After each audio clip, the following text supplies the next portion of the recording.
All right, let's jump right into this explainer. We're looking at the unseen battle of Cristiano Ronaldo's rise from literally nothing to everything. And look, whether you live and breathe football or you've barely watched a match in your life, this is a story you just have to hear.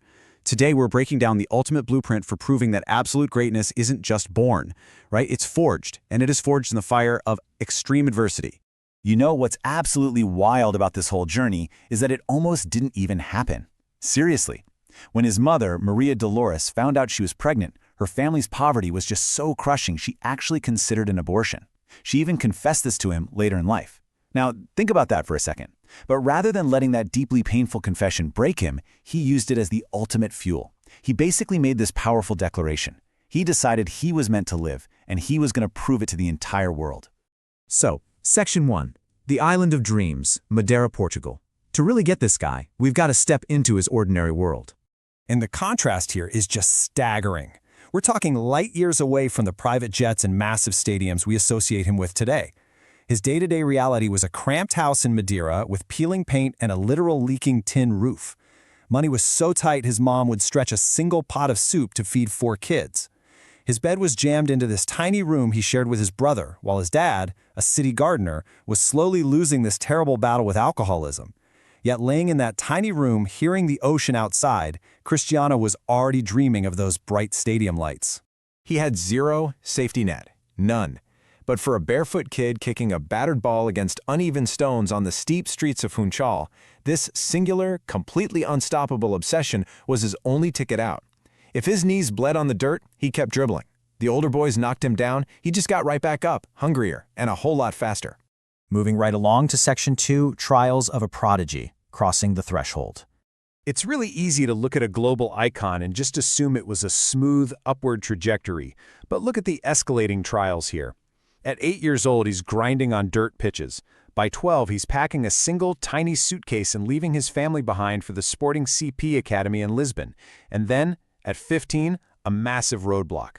Doctors find a racing heartbeat so dangerous it threatens to stop his career before it even really starts. He literally had to undergo emergency laser heart surgery. The emotional toll of all this was just huge. When he arrived in Lisbon at age 12, the city was massive, it was loud, and it felt incredibly cold compared to his island. The other boys relentlessly mocked his thick Madeiran accent, calling him a crybaby because he literally sobbed at night from homesickness. But here's where the mindset shifts. While the other kids were sneaking out to mess around, what was he doing? He was drying his tears and running sprints alone in the dark. He took all that total isolation and channeled it into total obsession. And that heart surgery at 15? I mean, that could have stopped anyone else permanently. But giving up? Yeah, never an option. He got the laser surgery, and I kid you not, days later, he was right back on the pitch training like absolutely nothing happened. He knew his family was entirely depending on him to pull them out of poverty. All right, Section 3, Forging the Machine, a historic match, because this is where everything pivots. So picture this. It's 2003. Sporting Lisbon is playing a friendly against the mighty Manchester United. The English Giants are expecting a total walk in the park, but instead, they get absolutely humiliated by this skinny teenager in green and white. Cristiano's footwork was so electric that when the game ended, the United players actually begged their legendary manager, Sir Alex Ferguson, to sign the kid on the spot. And Sir Alex didn't blink. He dropped £12.24 million, a record for a teenager back then, just to bring the boy from Madeira over to Manchester. Now, when he got to England, he was raw, super raw. He loved the stepovers, the flicks, the tricks that dazzled the crowd.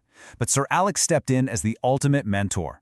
He saw a flashy showman who desperately needed to be molded into a ruthless champion. He sat him down and gave him the hard truth. There's more to football than stepovers. End product wins games. And how did Ronaldo respond? With this absolute, brutal blueprint. Step 1, stay behind after literally every other teammate had gone home. Step 2, take 100 free kicks a day until the technique was just flawless. Step 3, hit the gym with a vengeance. He lifted heavy to turn that skinny teenage frame into a machine, building his legs into actual power pistons. The older guys would poke fun at him for constantly checking the mirror, but they figured out pretty quick it wasn't vanity, it was just unmatched, obsessive standards. But hey, it definitely wasn't all smooth sailing. During the 2006 World Cup, there was this infamous incident with his United teammate Wayne Rooney, and the English press absolutely lost it. They turned on him viciously, called him a traitor. The guy was getting death threats. He almost packed up and left England for good. But instead of running away, he weaponized the hate. He used that insane backlash as fuel, ending up winning his first Ballon d'Or in 2008 and scoring an unbelievable 42 goals in a single season. Which brings us to Section 4, the unstoppable champion, king of the sport. By 2009, he had basically outgrown Manchester United. Real Madrid, the biggest club on the planet, made him the most expensive footballer on earth. They paid a staggering, earth-shattering £80 million just for the absolute privilege of having him wear their shirt. Now, you really can't talk about his era in Madrid without bringing up the great debate, right? The rivalry with Lionel Messi. It's the perfect contrast. On one hand, you have Messi, the magical artist, dancing past defenders like a phantom, relying on this pure, innate genius. And on the other hand, you have Ronaldo, the relentless machine, forging his greatness through just sheer will. He built himself into a champion, piece by painstaking piece. And that sheer will, it resulted in 451 goals in just 438 matches for Madrid. That's more than a goal a game. The math is just ridiculous. He was literally breaking records for fun, bringing home 4 massive Champions League titles along the way. Let's pivot a bit. Section 5, Beyond the Pitch, looking at the CR7 empire. Because despite the crazy fame, the money, the global adoration, he never forgot that tin-roofed house in Madeira. Sure, he built this massive CR7 empire of hotels, gyms, and clothing lines. But what's truly awesome is how he channels that wealth. He's a massive philanthropic force. He drops millions on children's hospitals. He personally covered a 9-year-old fan's entire cancer treatment. He even auctioned off one of his actual Ballon d'Or trophies to fund kids' education. And through it all, he fiercely protects and provides for his mom, the woman he calls his rock. He essentially uses his unimaginable wealth to fight the exact same struggles he faced when he was a helpless kid. Okay, bringing it all home with Section 6, Finding Your Superpower and How to Weaponize Adversity. What should you actually take away from this explainer?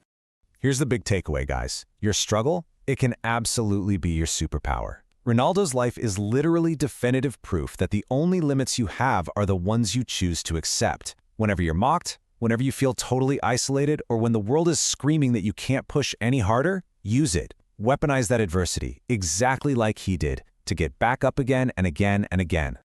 So I'm going to leave you with this final provocative thought to chew on today. What is your version of Madeira's dusty streets?